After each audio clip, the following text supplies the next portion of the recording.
Who really heard the first lines of the Bhagavad Gita? Was it Arjuna, shaking on the battlefield, his doubts written on his face? Or was it Sanjaya, far away in a palace chamber, seeing war unfold without ever stepping onto the grass?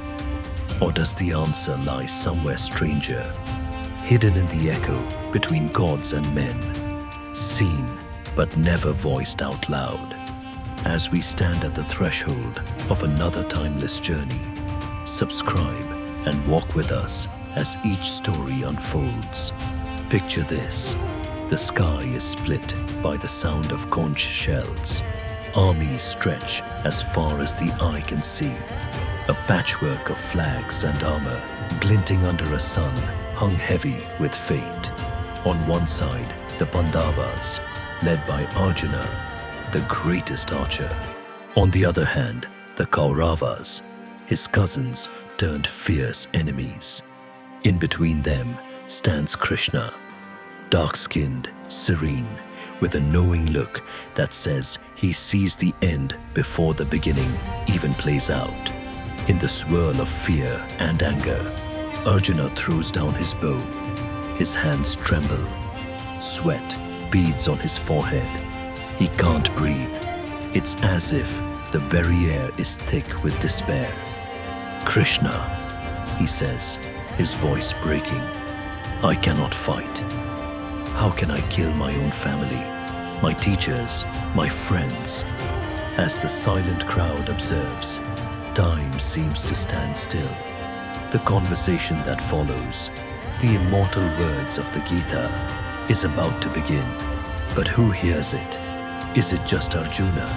Is he alone in understanding this secret? Or is fate letting others listen in on the greatest lesson ever given? Right now, maybe you think the answer's easy. Arjuna's the first to hear the Gita, right? Not quite. The Mahabharata isn't so simple. It's less a straight road and more a maze with mirrors. Every turn reveals something new. Let's pull back the curtain and look deeper. Far away from the battlefield, in the quiet of a palace room, King Dhritarashtra, blind by birth, his mind clouded by the uncertainty of war, sits nervously. He can't see what's happening, but he can't look away from it either. By his side is Sanjaya, his devoted charioteer. Sanjaya, however, holds a secret, the gift of divine sight. Given by the sage Vyasa, he can witness every moment of the war as if he's standing right there in the dust and chaos. Now, this is where things get interesting. The first word of the Bhagavad Gita is not spoken by Krishna or by Arjuna. It's spoken by Dhritarashtra, miles from the war. The opening question: "Sanjaya, tell me, what are my sons and the sons of Pandu doing?" Assembled in battle at Kurukshetra. Does that mean the Gita began in a quiet chamber rather than the battlefield? Or is it the next moment, on Kurukshetra, with Arjuna and Krishna facing destiny together, where the real hearing occurs? Krishna, his face calm, gazes at Arjuna. From the chaos, a stillness forms, as if the world hushes to listen.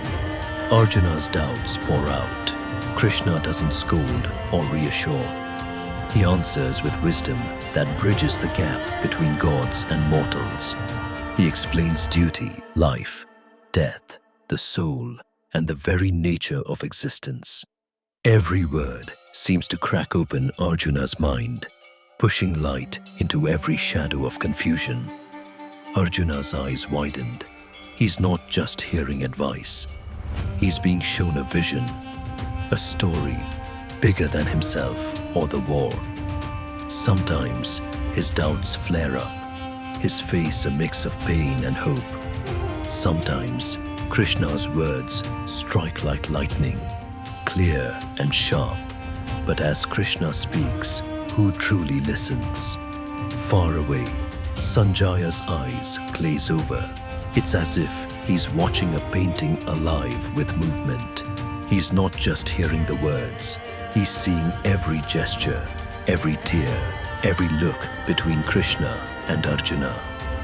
He repeats their conversation to Dhritarashtra as if translating a dream back into words.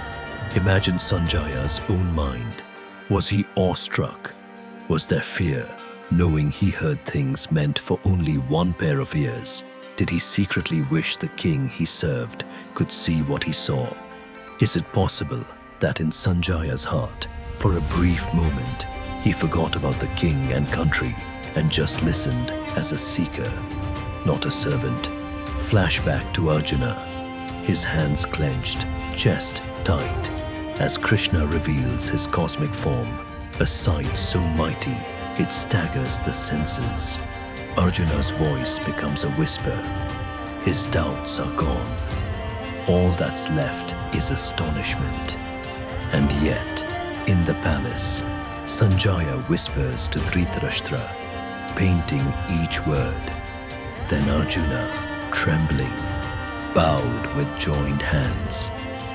For a moment, the old king is there too, in the middle of the war, seeing what he cannot see, sensing what he cannot touch. Through Sanjaya, the Gita flows, not only from Krishna to Arjuna, but from Arjuna to every silent listener, king, queen, hidden eavesdropper, and much later to us. So, here's the problem, the knot that tangles up the story. If Arjuna was the first to hear the Gita, why does the text begin with Dhritarashtra's question and Sanjaya's narration? Did the universe mean for the knowledge to be shared from the start? Or was it a private moment that fate refused to keep secret? Some people say the Gita is only meant for Arjuna, his lesson, his struggle, his victory over doubt.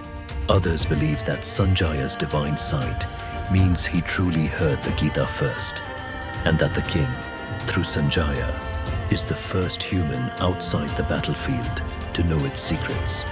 But there's an even deeper twist. What if the Gita was always meant for every listener? That the first hearing wasn't just a one-on-one chat, but a ripple in the lake of time, a message to generations echoing past the dust of the battlefield and the walls of the throne room, reaching whoever truly listens with an open heart. Let's explore the story, one layer deeper. For Arjuna, the Gita is lightning in a storm, unexpected, fierce, exactly what he needs. In those moments of greatest fear, Krishna is beside him, voice steady, every word like a stone placed in a wall to hold it up against the flood. For Sanjaya, the Gita is a vision, a gift and a burden. He sees everything, down to the last tremble in Arjuna's hand, the glance between old friends now turned foes, the wink of sunlight of a sword poised for battle. He transmits all this to his king. Maybe, somewhere in the telling, a bit of the wisdom seeps into Sanjaya's own soul. For Dhritarashtra, sitting blind and worried, the Gita is a story, a lifeline, maybe a warning. Does he recognize it as such, or is he just waiting for the outcome, too lost in his fears to understand the lesson hidden in the words?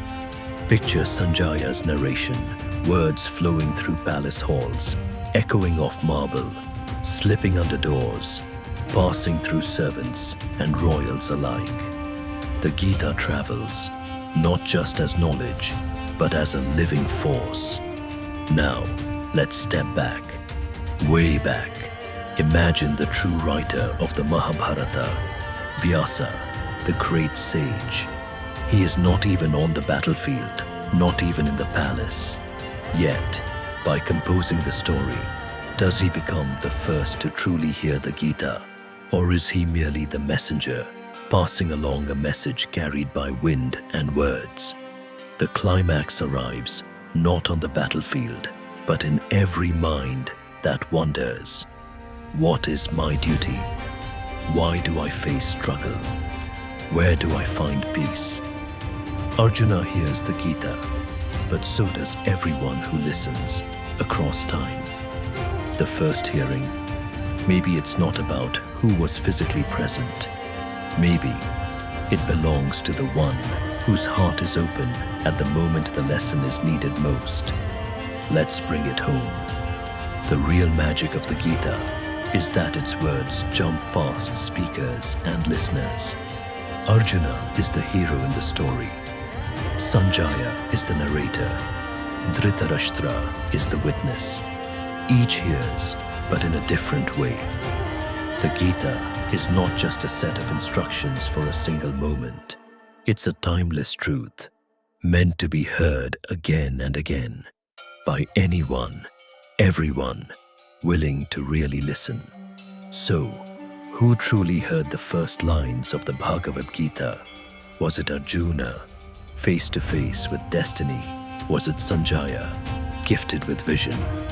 Was it a blind king, desperate for news? Or is it you, right now, in your own struggle, searching for purpose, echoing those first questions in your own way? Maybe the answer is, the first person to really hear the Gita is whoever truly needs it most. Don't let this be the end. Let the next story open another door. Watch the video on your screen now and keep searching for wisdom.